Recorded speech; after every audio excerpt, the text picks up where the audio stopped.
Kédougou, les communautés évaluent la qualité du service public. Au cours de cette célébration de la Journée internationale du service public du 23 juin 2025, activité initiée par Keo et ActionAid, Papa Abdoulaye Mbaye, adjoint au préfet de Kédougou, par ailleurs modérateur de ce face-à-face entre chefs de service public et membres de la communauté, a apporté des clarifications sur certains concepts. Merci à tous d'être venus encore une fois à cette activité. Nous pouvions ne pas prendre la parole en cette journée. Juste vous donner cette parole-là pour que vous puissiez poser les différentes questions que vous voulez. Néanmoins, les différents chefs de service ici présents vont un peu faire le tour de leur service, expliquer un peu de quoi il s'agit et au besoin vous retournez la parole, comme ça vous allez poser les questions qui vous incombent. Il y a une citation qui disait si le maçon se juge au pied du mur, l'artiste se mesure à ses performances sur scène. Mais l'agent de l'administration se mesure à la qualité du service public rendu aux populations. Cela veut dire beaucoup de choses. Aujourd'hui, beaucoup de gens ont des méthodes pour un peu montrer leur talent, exprimer ce qu'ils savent faire. Mais un fonctionnaire et un agent de l'État ne peut exprimer ce qu'il sait faire qu'en évaluant la qualité du service qui est rendu aux populations. Et aujourd'hui, c'est l'occasion de revenir un peu sur ce service qui est rendu à ces populations-là. C'est la raison pour laquelle nous célébrons en cette journée du 23 juin la journée internationale du service public ici dans notre circonscription. C'est avec plaisir donc que moi je vous reçois dans cette salle avec la collectivité territoriale, les autorités administratives ainsi que les chefs de service déconcentrés. L'occasion pour moi de remercier les uns et les autres, notamment le partenaire technique et le partenaire financier. Je veux citer Keo et ActionAid. Les participants à cette journée d'échange ont eu des informations complémentaires sur les missions de la Direction régionale de l'environnement et des établissements classés de Kédougou, du service du développement communautaire et du service de la famille et des solidarités. Nous ñoy saytu lépp luy laal côté environnement suñuy liggéey nag bëri na parce que on est dans une région minière donc dañuy liggéey avec les mines dañuy liggéey aussi sur l'implantation des stations-service des boulangeries des dépôts de gaz etc. lépp luy touché environnement ñu dañuy liggéey ci loolu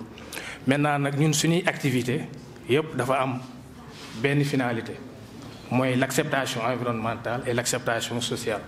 L'acceptation environnementale mooy par exemple ActionAid wala Keo par exemple bu bëggoon financer benn projet bu ñu bëgg a implanter dans le département de Kédougou ñun dañuy nekk au début à la fin du projet c'est-à-dire xool le site ndax le site adéquat ak type de projet bu ñu fa bëgg a implanter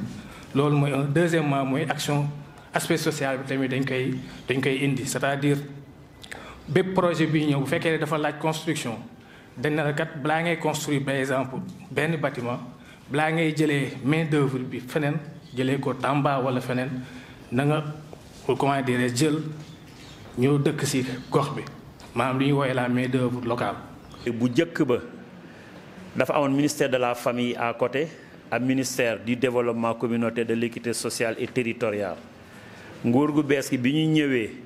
ñu ne comme ñoom ñaar yooyu ñoo bokk presque cible bokk li ñuy def nañ ko boole def ko benn ci lañ ko tuddee ministère de la famille et des solidarités donc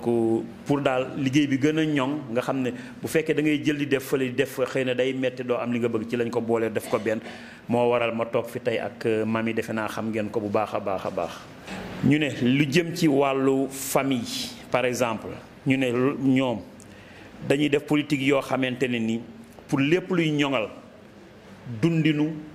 doomu aadama du as dañ ciy jóg moo waral souvent ñu leen di gunge ci yenn liggéey yu baree bari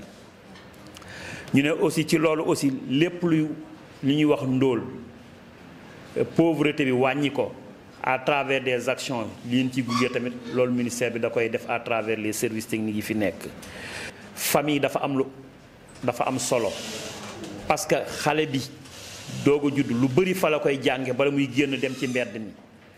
ñu wax ce qu'on appelle les valeurs de la famille foofu la ko xale bi di xamee maanaam yaram ci kër ga lay doore ba tax na ministère bi les directions dañuy saytu loolu bu baax a baax xool valeurs yi nga xamante ne moom la ñuy véhiculer au niveau de la parce que xale bi bu xasee ba judd moomatul leen ko moomatul boppam dëkk bee ko moom gox bee ko moom Sénégal la ko moom parce que dafa war participer luy jëmal dëkk bi kanam donc am na valeurs yoo xam ne bu ko amulee ëllëg dañ koy joxoñ. njaboot bi lañ fi toogal ak dimbalante jàppalante njaboot bi nag góor ñi bokk nañ ci xale yi bokk nañ ci jigéen ñi bokk nañ ci jigéen yi nag dañ leen di jàppale di leen jàppale ci lutte lutter contre les violences faites aux femmes di leen jàppale tamit naka la ñuy demalee seen bopp mooy autonomisation des femmes xale yi tamit dañ leen di jàppale sur toute forme de violence lu ñuy exercer ci xale yi tamit dañ ciy taxaw jàppale xeex violence boobu tamit jigéen yi tamit bu ñu amee ay problèmes avant d'aller à la justice mën nañ ñëw au niveau du service de la famille ñëw ñu xool ensemble comment trouver des solutions avant di dem ci yoon ñun loolu jigéen ñi lañ fi toogal xale yi famille bi ñëpp mais aussi ñu ngi fi toogal solidarité mooy dimbalante dañuy def ay actions au niveau des daara récemment sax ak Dramé joxe nañ fi ay dons au niveau des daara de certains daara de Kédougou. Néanmoins, les membres de la plateforme régionale des femmes de Kédougou sollicitent une reconnaissance de leur organisation par l'administration. di sant Kéwo Action Aid bi ñu permettre ñu toog fi tey di échanger ak yéen yàlla ñu continuer li jigéen yi am chance lii sensibilisation la li ñu dégg fi yëpp am na ñi nga xam ne xamuñu ñii ku nekk kuréel yi naka la ñuy toogee waaye damay denk préfet suñu plateforme bu bees bi mooy sama première doléance ndax dañ ko redynamiser kii yàggoon na fii waaye préfet yi jaaroon fii jëluñu ko en considération parce que musul bokk ci CDD te foofu la jigéen yi jooy suñu présidente bu musul bokk te lu ñu xam te bu ñu xamoon démb fekkee revendiqué na moom munul du bokk ci CRD du bokk ci CDD xam nga loolu dafa grave te plateforme bi ñu ngi koy ñaanal mu considéré ko ndax moom moo am na ñii fi nekk ñoo nekk fii de waaye dafa bare ndax ëmb na région bi yëpp ñu ngi ñaanal préfet di ko dénk suñu plateforme. plateforme bi waaw xam nga ñun amuñu problème réunion destinataire bu ci war rek dañ lay invité bu ñu amee réunion ak Kéwo Action Aid ñoom la ñuy ñëkk a laaj cible yi ngeen yaakaar ñun bu ñu waxtaanee ak ñoom dinañ leen touché kan ak kan la ñoom ñoo ñuy ñëkk a proposé cible ñun ñu xool ak expérience biñ ci am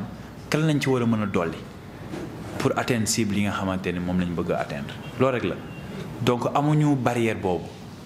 maintenant nag xaalis buy séddale moom amu fi damaa bëgg mu leer rek waaw xaalis bi ñu joxe tamit amu fi waaye